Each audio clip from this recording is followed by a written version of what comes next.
Makareklamo ba ikaw kung dunay mangubkob duol sa imong yuta? Panalitan mo gamit na og bakho. Peligro kayo matumpag ang imuhang balay kay gisikita na imong yuta.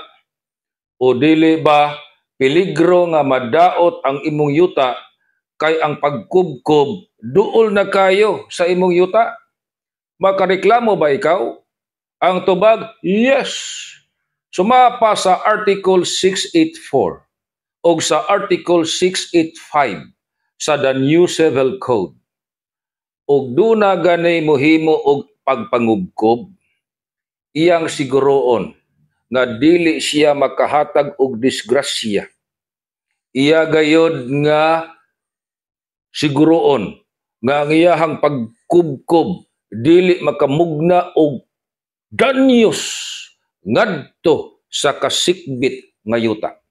Karon, og mudako ang problema kadtong nangubkob sa yuta o ang nagsugo sa pagpangubkob, mahimong pasakaan og kaso nga damages under Article 20, 21 o Article 2176 sa New Civil Code. Pabayron og danyos.